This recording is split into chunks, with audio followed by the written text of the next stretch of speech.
The CBS Radio Mystery Theater presents...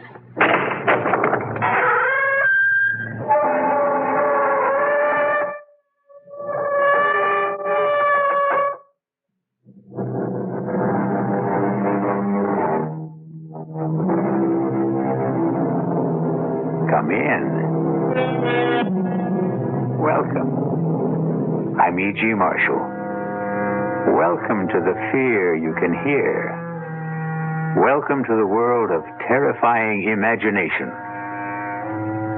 It gives me a fiendish delight to invite you on a very unusual expedition. For in our tale to come, we are going to travel not to distant shores, not to outer space, but instead backwards in time. Time as the archaeologist knows it. The depths of time. Strange thing about archaeology, it seeks to understand life by the study of death. Can we try to uncover the rest of the body, Professor? Of course. Jimmy, get the 3 or 4 fellows to help you, and do it carefully. There's no way of telling the body's position. Sure thing, Professor. Oh, this is awful. What are we going to do? Don't worry. Ancient bodies are your specialty. Fresh ones are mine. But how do you know it's murder? You surprise me. A suicide may dig her own grave, but you'd hardly expect her to pull the dirt in after her.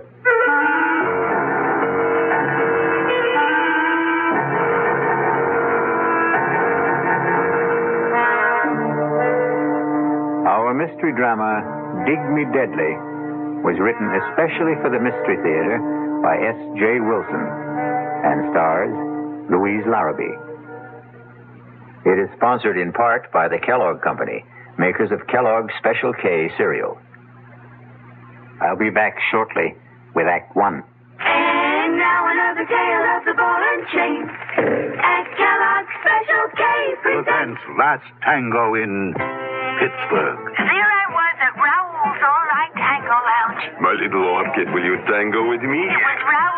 You're a splendid dancer. Thank you. But what was that? I was what? That sound effect. Oh, I'm a few pounds overweight, and this ball and chain points out how my extra weight can get in the way. I'm pointing you back to your chair. Our heroine decided to lose that extra weight. She exercised and ate smart at every meal, starting with a Special K breakfast. A bowl of Special K, skim milk, tomato juice, and coffee. It's less than 240 calories, 99% fat-free, and 100% delicious.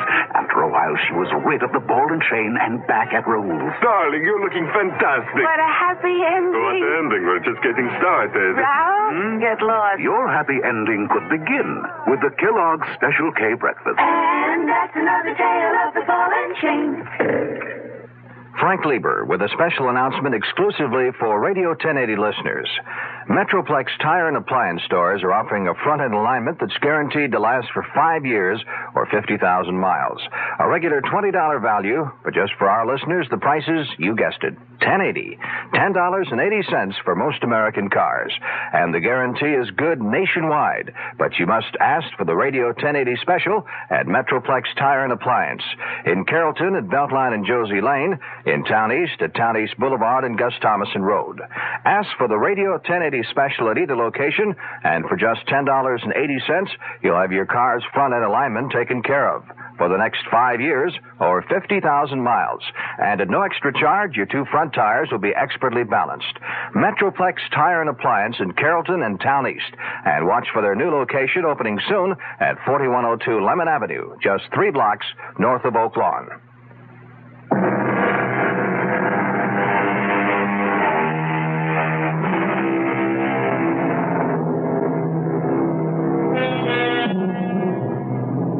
I know that death is no respecter of time.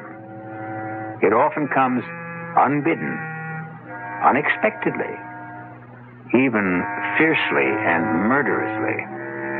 So, get your pith helmets, your sunglasses, your axes, shovels, and all the other paraphernalia you will need to join us in Dig Me Deadly.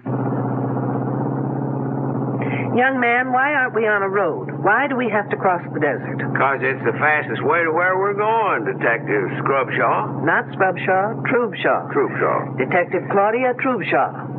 And I bet your last toothpick, which I wish you'd take out of your mouth, that we're really crossing the Rocky Mountains. They're in Colorado. This is Arizona. I know it's Arizona, Sheriff Wiley.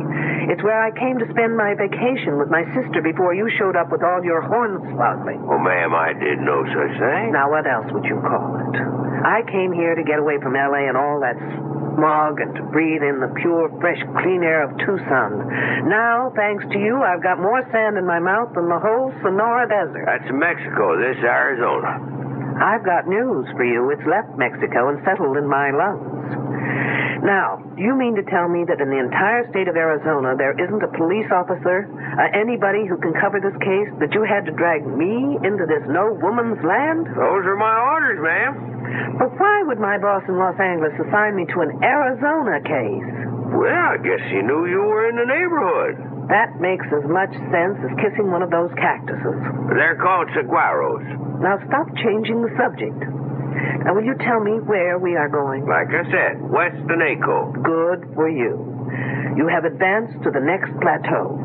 And why are we going there? Because that's where they're digging. Superb. Now, who are they? The kids that are digging.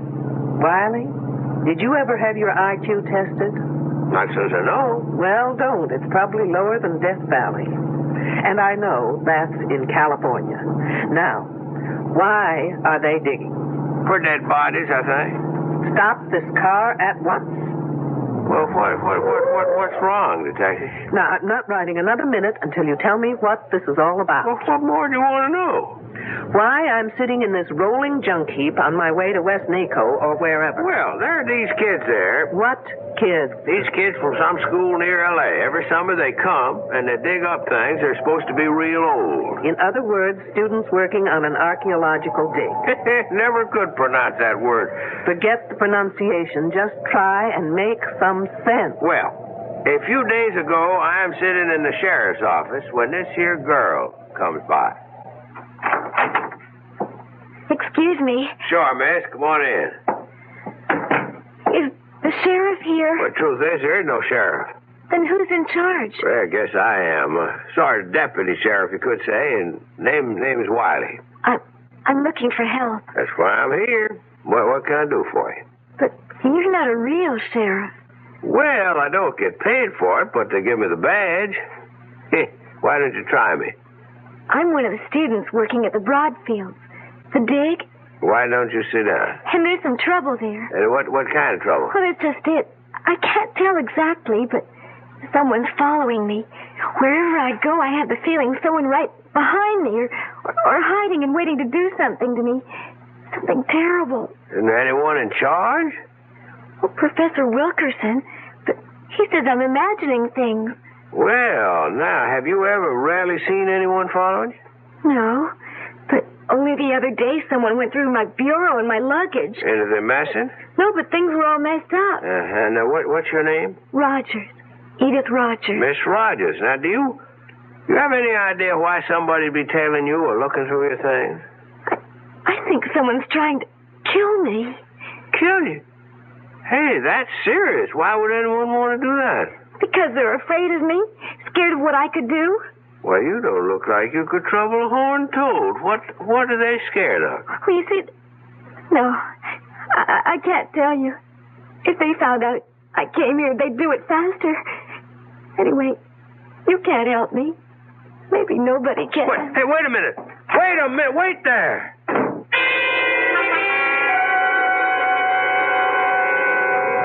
Then what did you do? I phoned that Professor Wilkerson. Say, Detective, can we get this thing going again? All right, but only as long as you tell me everything you know. Well, I called up that professor, and I told him about it. And he said that it was the girl's first summer there, and that working in the hot sun and seeing all those graves and skeletons was something she just wasn't used to. Then he said he'd take care of it and for me not to worry. Well, now, at first I thought I'd better leave well enough alone, except that the whole thing just kept a-pecking at me. So, A couple days later, I dropped by the Broadfield spread and was told by a girl who roomed with this Edith Rogers that that is to say, this Edith Rogers here, she had left. Did she say when? I didn't ask. Did she say how or why? Dawn, I didn't ask that either. Were her clothes and luggage gone? Gosh, I didn't think to ask that neither. Then how come you thought to ask for me? Well, I called this friend of my father's who is Assistant Deputy Chief of Police. Say no more. You called my boss, Morgan. In other words, this isn't an official assignment, is it? Well, he told me you were in Tucson and to speak to you. And dragging me through this sand heap is your idea of speaking to me. Wiley, if I admit something to you, will you promise never to tell anyone? Sure thing, Detective. I know of only one person who's a bigger fool than you. Who'd that be? Me.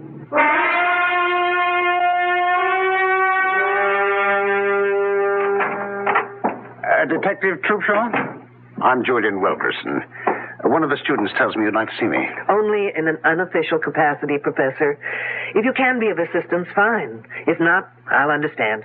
Well, I'll try. Professor, this is Sheriff Wiley. Oh, yes. How do you do? Hi. What's it all about? The Rogers girl. I understand she's not here any longer. Yes. I knew that girl would be more trouble than it was worth to bring her out here. Then why was she here? Oh, she was thinking of archaeology as a major. You see, she apparently comes from a difficult home. She had nothing to occupy her this summer, and the dean asked me if we could fit her in. Try to make her feel she belongs to something. A group. Apparently it didn't work out. No. She moped a lot. Got depressed, suspicious. Felt she wasn't wanted. I did everything I could. I got two of the nicest girls to room with her. Who are they? Oh, Janine Boulanger, a French exchange student. Specializes in atomic physics. And Susan Lathrop, a straight-A student, very outgoing, very bright. Were there any young men? Yes, and I didn't like doing it, but I got Jimmy Trumbull to spend some of his free time with her. He's our prize. He's a brilliant fellow. We call him our Libby. Libby? Well, now that's a girl's name, eh? Wiley, you're famous for not asking questions. Why not live up to your reputation? Professor Libby developed the carbon-14 dating system. Oh, he did he? Yes. Anyway, Edith didn't take to the work or to anyone. It's no surprise that she just dropped out. Are her belongings still here? Well, I wouldn't know, but Susan would. She's in the specimen shed next door. Let me call her. Sue Lathrop. Yes, Professor? Well, can you come to my office for a minute? Wiley, why don't you do something constructive, like seeing if you can get me something to wash down this sandstorm I swallowed? Thanks to you. Sure thing. Detective, anything special? Just something soft, wet, and cold, please. I'll be back in a minute. Oh, sorry, miss. I didn't mean to knock. Oh, that's all right. Susan, I'd like you to meet Detective Troopshaw. A detective? From the police? Yes, but not on official business. What for, then? I was wondering if Edith Rogers' belongings were still in her room. Oh, Edith? Oh, no. She took everything when she left. When was that? Oh, about 4 or maybe 5 days ago. I'm not sure. Do you have any idea why she left? Not really. She didn't tell anyone she was going, but then she just didn't get... Well, what can I say? Susan's trying to be discreet. The fact is, the girl just didn't belong. Did anyone notify her family? I know I didn't. We just assumed that she hitchhiked her way home, or perhaps to one of the youth communes around here. Then, at this point, we don't know if she left or disappeared. But what would make you think she disappeared? She went for help to what's supposed to be the local sheriff's office. She was frightened, thought she was being followed, that someone wanted to kill her. That's just like her. She was so silly, so romantic, always making up stories where so-and-so loved her madly and so-and-so was terribly jealous of her. And of course she was always at the top of the triangle. I suppose we could phone her home and see if she got there. You fool! You stupid idiot fool! Such a Well, no call to get yourself all heated up. It's just an old arrowhead. sign says radioactive area. Do not enter. Sounds like Wiley tried to get me a bottle of atomic soda pop. Oh, that's Janine. Let's see what the fuss is about. Now what, Wiley? Well, it beats me. I just picked up this here arrowhead in that shed, and she comes down on me like an eagle on a stray lamb. That is not an arrowhead, young fella. It's a spear point that happens to be about 12,000 years old. Trouble is, it's recently been through carbon-14 dating. That? Yes, and it may still be hot. Like an atom bomb? Hopefully, Wiley, you'll go up in a mushroom any minute. Oh, Professor, I am so sorry. Why, just give that arrowhead to Janine. She's wearing protective gloves. And then follow her. She'll take you to the decontamination room. You'll probably be all right. Don't look so worried, Wiley. There's no chance of it affecting your brains. You're sure now, Detective? Absolutely. Follow me, you goose, quickly. So that stone point is 12,000 years old. Yes. Well, that's as close as we can get within the margins given by C14. But Jimmy is now working with radioactive potassium, which can give us an earlier reading. I thought 10,000 to 15,000 was about the earliest records we have of man on this continent. Well, we've got some surprises in store. Not only for you, Detective, but for the world. Really? Care to give me a clue? I already have. I filed that one away. Which one? With C14, you can date back some 50,000 years, but with potassium, you can go back to at least 1 million years, right? Yes, that was the clue. Interesting. What are you hoping for? It's no longer a hope, Detective. But you'll have to be patient and wait until we release our reports. What's that all about? I don't know. The kids seem to be heading for the northwestern bridge. I've got to go. I'll bet it's Wiley again. Nothing like this has happened before. Nothing like Wiley has happened Susan, do you know what's happening? No, Professor, but it's something exciting. Maybe a new find. I hope they didn't have to dig as much sand as I've got in my shoes. I'll catch up with you. Hi, Detective, aren't you coming? Someone screamed. Riley, where have you been? I've been in that shed with that French refrigerator. I need your shoulder. Well, what for? To lean on so I can get the Sahara out of my shoes. Okay, but you better hurry. Riley, no matter what has happened up there, you've got to do something for me. What's that? In that shed, can you remember what you saw there? Pretty much. Then listen carefully.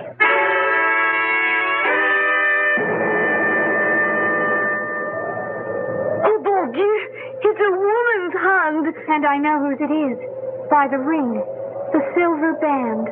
Well, whose is it? Edith Rogers. Oh. All right, no one touch anything until Detective Troopshaw gets here. A detective? A lady detective in here. Okay, kids, one detective coming up. Let me through. Yes. Let the detective through, please. Well, from the looks of it, here's a lady who definitely needs a hand. Who found her? I did. And who are you? James Trumbull. I told you about him, remember? Oh, yes, you're Libby, as you call him. Yes. But there doesn't seem to be any digging around here. Is this the way you found her? Just one hand sticking out of the sand?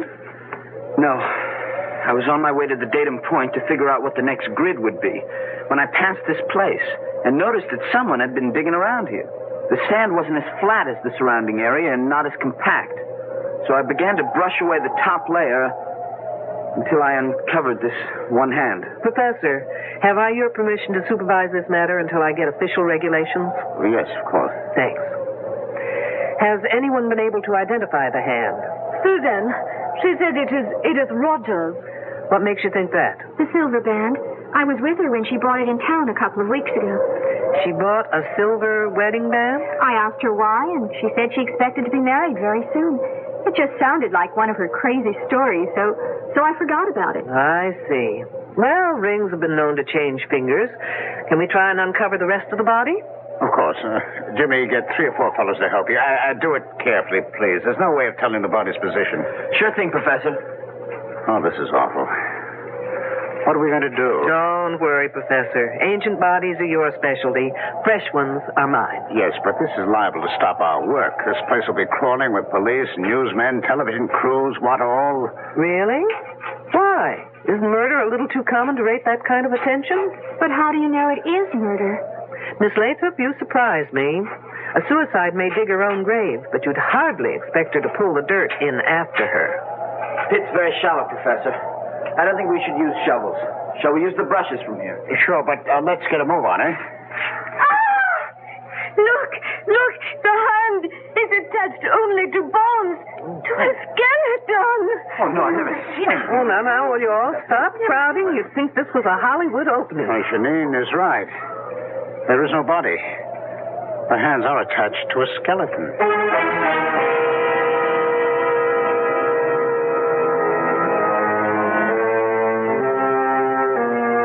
Fully fleshed hands attached to a body that is nothing more than bones.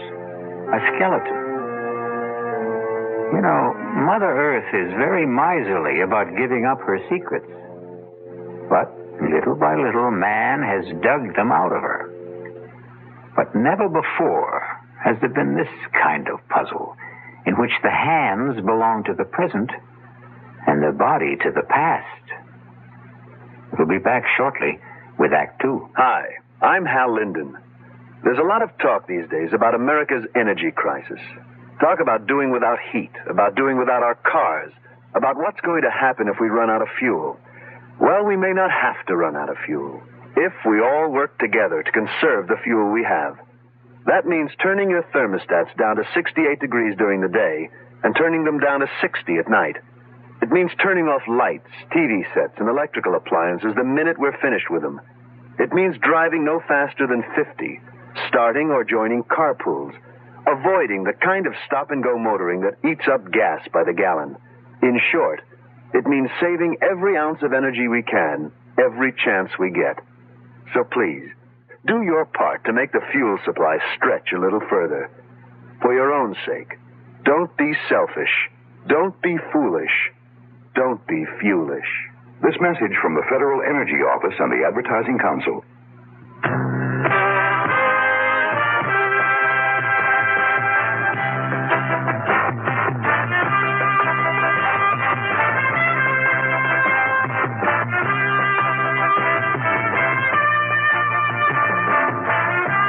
Just make a profit in the beef business.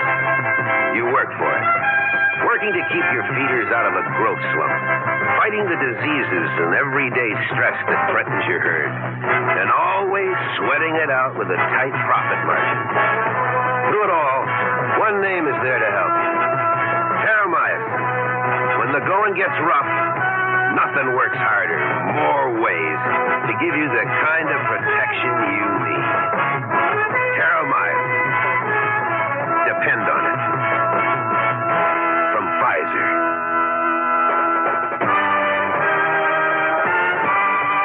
More for growth and health.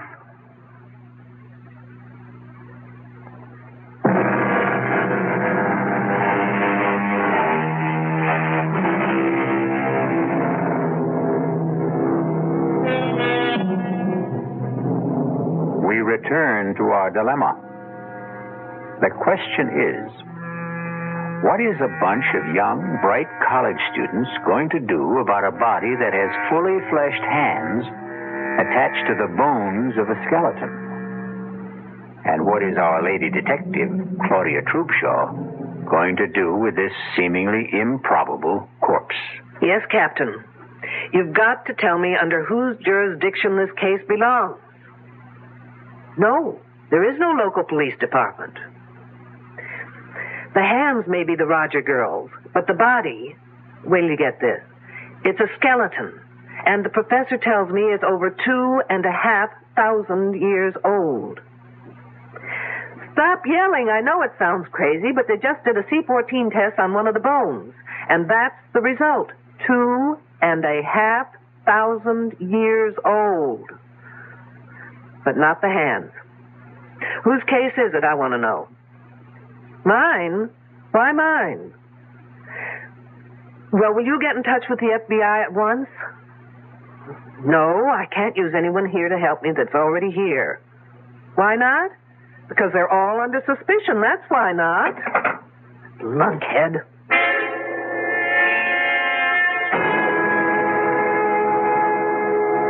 It's nice of you, Miss Boulanger, to take time off to have this little talk with me.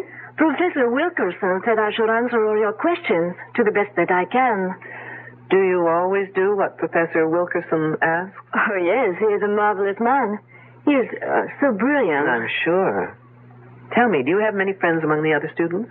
I don't think so. Not even Jimmy Trumbull? Oh, he is nice, but he's such a little boy. And the others? I'm afraid they're all too jealous. Do you know why? Oh, they think that the professor treats me like a favorite. Well, does he? Of course not. But I have studied all this and done it in France before, so I know it very well. And they do not. I think I understand. This body we found, you've seen it? I could not bear to look. No, but you did. Now tell me, in all your work, both here and in France, have you ever seen anything like it? No, absolutely not. And you couldn't explain how two perfectly fleshed hands could be attached to a prehistoric skeleton? It's against all possibilities. What did you think of Edith Rogers? She was very unfortunate. In what way? Oh, she so badly needed some kind of an attachment. With a boy, I mean. And I think she almost found it. But then that Susan Lathrop got in the way and kept it from happening. How do you mean? Oh, I don't like talking gossip. But Edith Rogers liked very much this Jimmy Trumbull. But that Susan, who blows hot one day and cold the next, makes up her mind that Jimmy is her property. And she says to that Rogers girl she should stay off her property. Anything else, Janine? No. That is all. Thank you. You've been very helpful.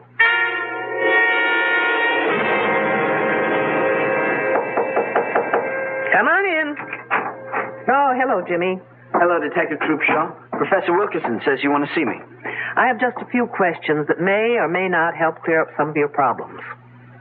My problems? No, not yours personally, but the outfit. But where's the problem? Well, if those hands belong to Edith Rogers, it means she's dead. And that, I'd call a problem.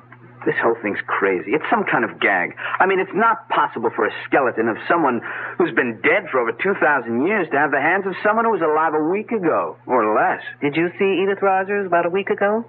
Yes, ma'am. I understood you were one of the very few who was sort of interested in Edith Rogers. Well, I was sorry for her. She was lonely and frightened. Did any of the others talk to you about her? No, but Edith had a lot to say about us.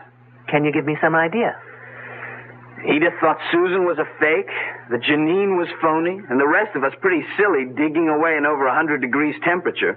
She just didn't understand why we were doing it. Didn't that make you wonder what she was doing here? Oh, sure. But she was lonely, and she would have done anything to be anywhere. Oh, say, I almost forgot. Something funny happened this morning, and I meant to tell you about it, but with all the rumors and gossip, well, it just slipped my mind. What was it? On my way to the grid we're working on, I ran into this Indian, a really strange guy. He was dressed in some weird Mexican costume and had long, drooping mustaches. And he asked me in this queer accent if I knew where Minnehaha was buried. Minnehaha? Was he kidding? Who knows? When I told him I didn't know, he became very sad. And he said his name was Tepexpan, and that his wife had died 10,000 years ago. Tepexpan, no less. The name's sort of familiar. Oh, come on, Jimmy. Even I know that for years the Tepexpan man was considered the earliest specimen of man found in the United States. Oh, of course. What else did he say? Oh, let's see. Oh, I wrote it down here. Here it is. He said, "She who seeks shall find the answers in her mind if she can find the man that is called Tepexpan." You're putting me on. No, I'm not, honestly. And then he said that she would find the star of Tepexpan in the south of Tuxpan. Can I have that paper, Jimmy? Of course. Thanks. Tepexpan, my foot.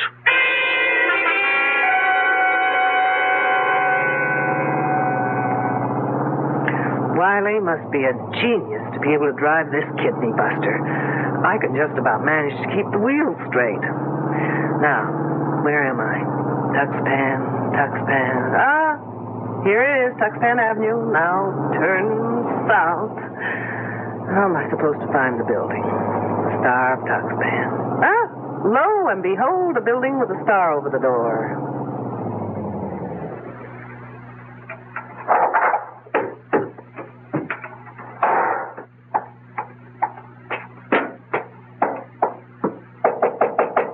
Enter in peace, old ancient squaw. I'll fix that one's TP. I was told you've been to the ancient burial ground. You have been told well. I go to see my wife. Is she one of the workers at the dig? Oh, no, she toils no more. Your people toil for her. Hit me with that one again. She has been dead for over 10,000 years.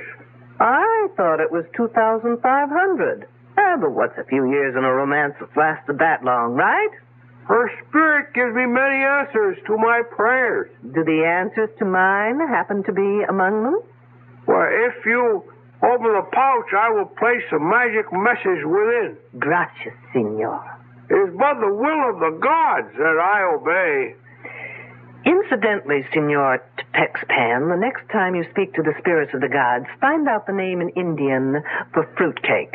As ancient squaw commands. And take that silly toothpick out of your face.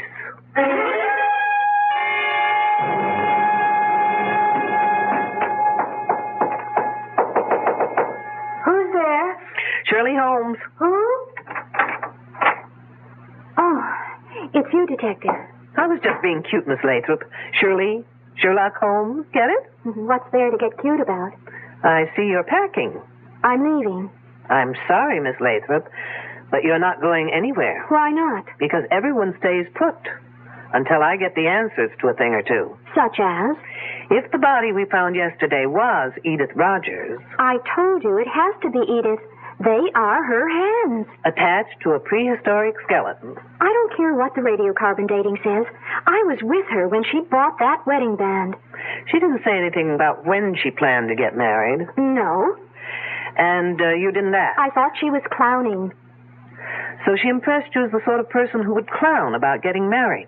I guess she wasn't old-fashioned enough to be serious about it. But most of the girls here aren't into things like getting married.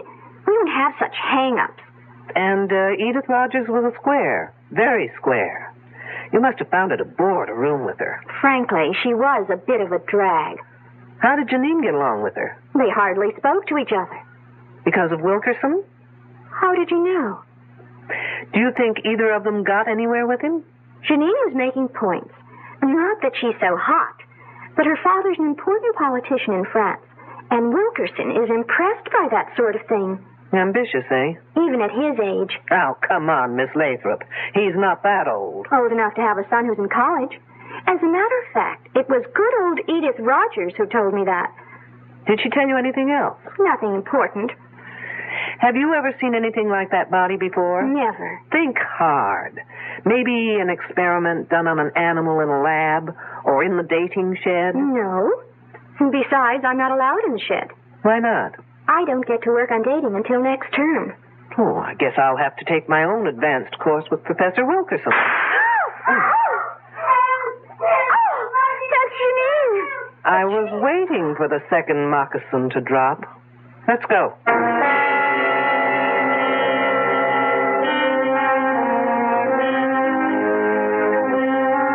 It is written in the book of Proverbs, and wisely, I believe, that whoso diggeth a pit shall fall therein.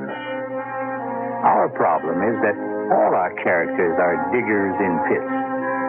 Even our ardent detective Claudia Trubshaw has been digging through level after level, but getting seemingly nowhere.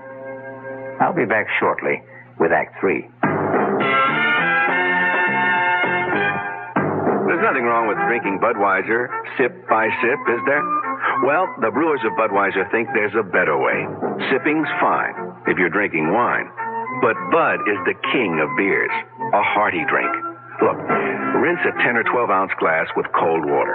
Then open a can or bottle of Bud and pour it right down the middle so it kicks up a good head of foam. Now, take a big drink and then swallow big. No sips. That's how it should be done. More taste, more beer drinking enjoyment. Thanks to exclusive Beechwood aging, Budweiser has a smoothness that lets it go down especially easy. Sure, it's an expensive way to brew beer, but brewing beer right does make a difference. That's why, when you say Budweiser, you've said it all. Anheuser-Busch, St. Louis. There's no satisfaction quite like the satisfaction of getting a bargain. It brings a smile to your face, partly because you've saved money, mainly because you've beat the system by paying less when everything seems to be costing more. Hi, I'm Frank Lieber. Right now, True Value hardware stores have 14 of those smiles of satisfaction in stock. They're kitchen helpers from Echo and from Foley. You can get 2 for just 88 cents.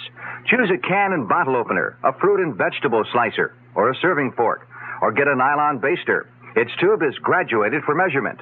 And there's a 2.5-inch strainer for making egg coffee, for straining loose tea, or for separating orange juice from its pulp and seeds.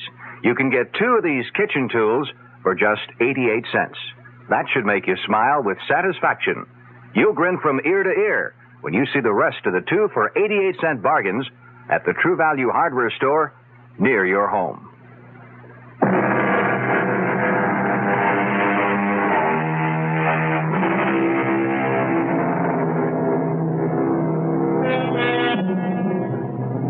Do you realize that the gunshot we heard at the end of the second act was the first time anyone has used a conventional weapon in our story? Well, gunshots may not only be used to signify someone's end, they may also be fired to start something. Isn't that typical of a woman? She calls for help but doesn't bother to tell where she needs it. It sounded far away. Maybe from the northern grid section. You mean where the body was found? Yes. What could anyone be doing out there? Looking for clues? Or maybe hiding. Well, why didn't I think of that? I don't know. I heard you go on. There's our man. You mean Professor Wilkerson? Yes. Hey, Professor. There, Detective, over here. There he is. He turned on his flash. Professor, hold it a minute. Let me catch my breath.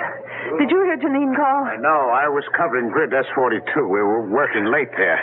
Are you sure it was Janine? Pretty much, unless someone's imitating her accent. We don't know from where she called. I think it came from that north grid. First we heard what may have been a gunshot, and then we heard La Belle Janine calling for help. Hey, has everyone around here gone bananas? They say they heard a gunshot. Detective Troopshaw says Janine cried for help. And where were you, Mr. Trumbull? In the barracks, doing some research. Well, anyway, the detective thinks that Janine is locked in somewhere. Well, how about the lab shed? A thinker in the tank. Come on.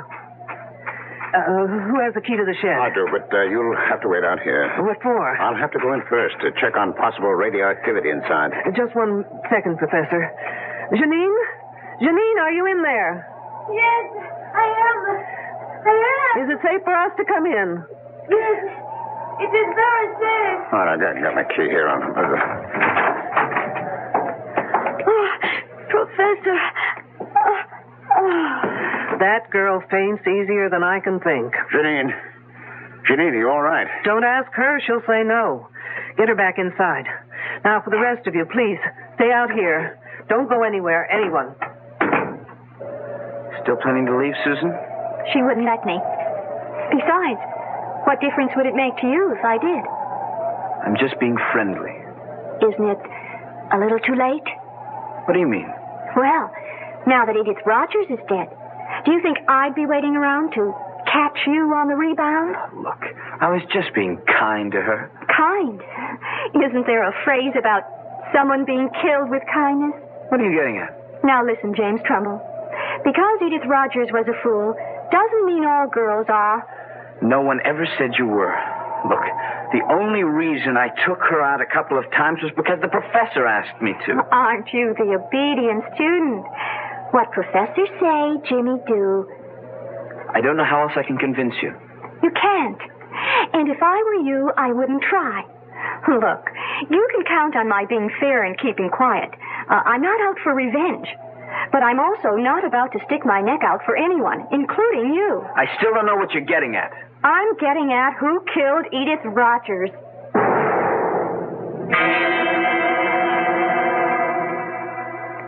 I don't know why it is, Professor, but I've never seen a woman in a faint whose legs didn't look lousy. Oh, what happened? That did it. It always does. Janine. I don't want to interrupt, but like a good archaeologist, would someone please get to the bones of the matter? Speaking as fast as I knew. I heard a noise at the window. What kind of noise? The window was opening. Wasn't it locked? It's always locked. So I went to see what could be happening, and already there was this man climbing inside. What was he like? He was an old Indian man with long mustaches. I told him to get out, that it was dangerous to be here. And then? He would not say anything, but stood there. So I ran back to the lab room where I have my pistol. And when I returned, I found him in the specimen room. He had a leather bag tied around his waist. It was open. Did you see him put anything in it? No, but I held up the pistol and told him I would shoot if he didn't put back whatever he took. So he put his hand in the bag and took something out and threw it in my eyes. Then I pressed the pistol. What did he throw? Little things. I don't know. Let's take a look. All right. Now, wait. Here on the floor. It's thin slivers. It's maybe wood. Let's take a closer look. No, don't touch them. For heaven's sakes, why not? They may be hot. I'll get the counter. Is anything missing, Miss Boulanger? I have not looked. Well, do that little thing. And, Miss Boulanger, the next time you find that you're stuck in here, just open the lock and walk out.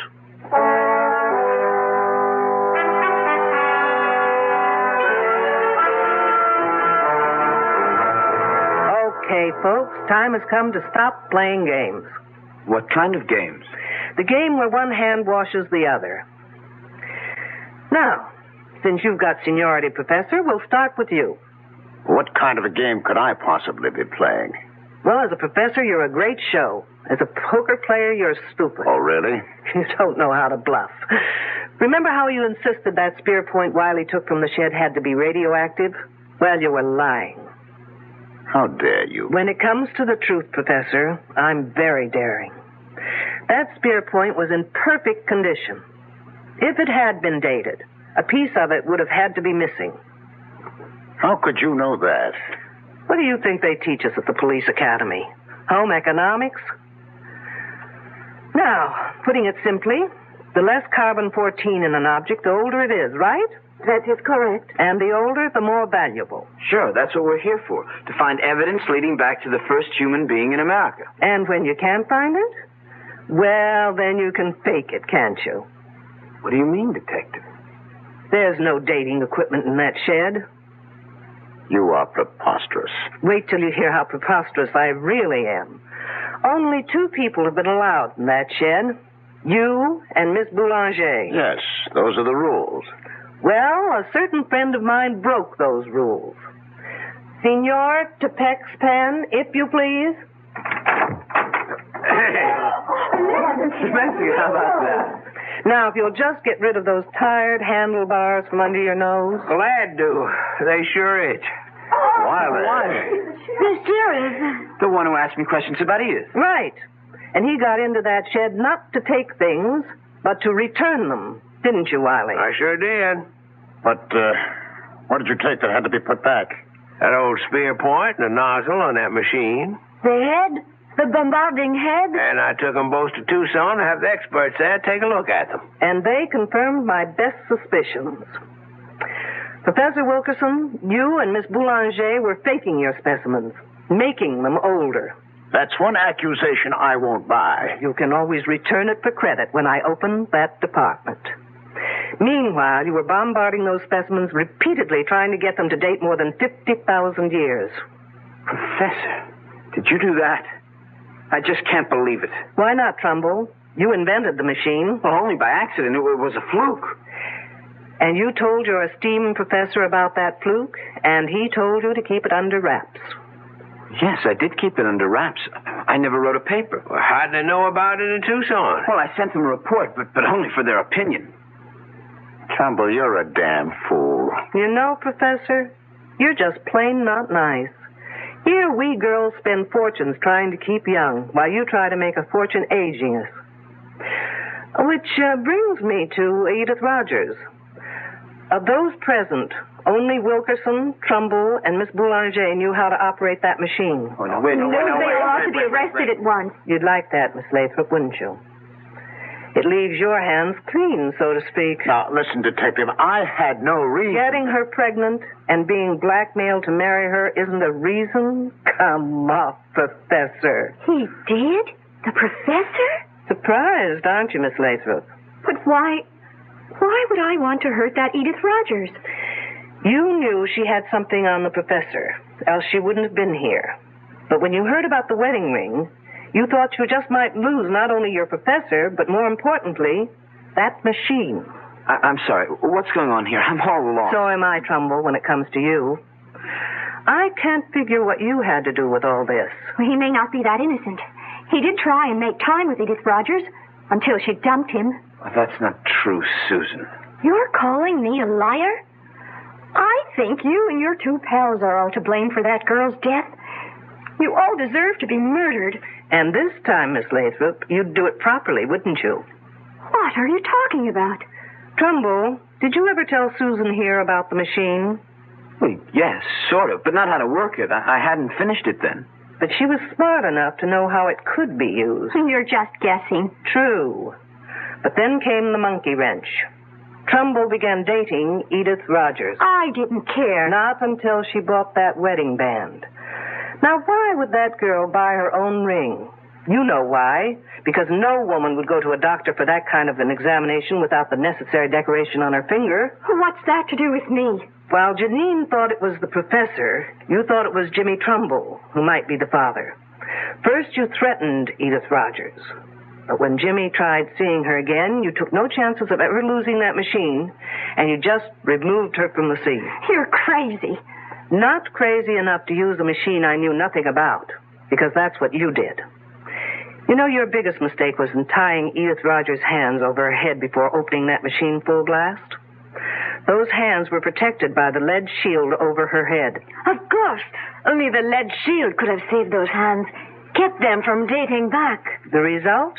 A 2,500-year-old skeleton with Edith Rogers' hands. Okay, Detective. Who saw me? Where's your proof? Yours were the only fingerprints found on the bombarding head Wiley took to Tucson. Susan, you didn't work that machine without gloves, without protection. Why? What's wrong with that? Oh, good Lord. You didn't. What are you saying? Oh, no. Your body's probably got more than 600 radioactive units in it right now. You're trying to scare me.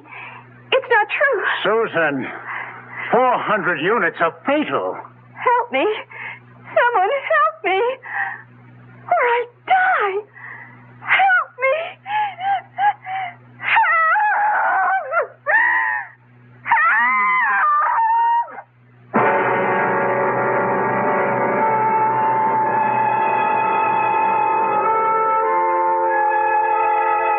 Obviously, Miss Susan Lathrop got a dose of the same medicine she gave Edith Rogers. Except in her case, its effects will be much slower and very much more painful. Sad. Very sad. But it will save the state a great deal of money. I'll be back shortly. Well, it's all right to tell one lie, isn't it? You can't. Then how about lying just a little bit? Not a little bit. You mean you can never lie? Never. Well, why not? Because when you tell a lie, Yeah? it gets dark inside your heart. You mean that just one lie will make your heart dark? Makes you sad, too. Oh, then what should you do if you tell a lie? Well, you just say I'm sorry. And then what? Then the light goes inside your heart. Oh, the light goes on? Yeah. Oh, a light doesn't really go on in your heart, does it? Yes, it does. Well, how do you know? Because the light in your heart will shine in your eyes. Oh. And then you'll be happy. I wonder why people tell lies. I wonder why, too. From the Franciscans, with love.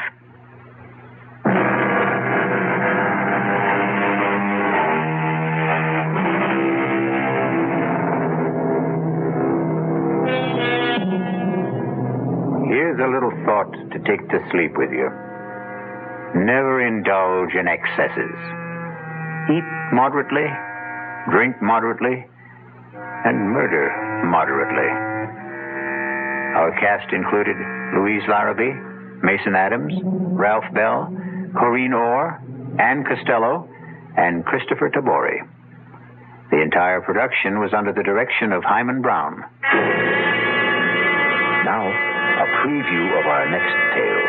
I saw the glowing tips of 2 flipped cigarettes. And then... Kiss me, Richard. I'm crazy about you. Stop it! Stop it! Tom! What are you... Marianne, go inside. Go inside, I tell you. Now, wait a minute. Why? If you have anything to say, you can say it here in front of Richard. Go inside. Let go of my arm. Now, listen, you leave her alone. Let go of her. He broke my grip on her arm and pushed me away. His shove made me slip to my knee. I came up swinging at his face and missed. He pinned my arms from behind. Now, listen, what's the matter with you? Are you crazy? I broke out of his grip, stepped back from him, and fell across the shovel. I grabbed the handle, jumped up. No! And swung at Emery. Too late for me to stop the swing. No! As she rushed in between us, the sharp edge of the shovel hit her in the back of the head. Oh. I stood there, holding the shovel, unable to move. Radio Mystery Theater was sponsored in part by Anheuser-Busch Incorporated, brewers of Budweiser. This is E.G. Marshall inviting you to return to our Mystery Theater for another adventure in the macabre.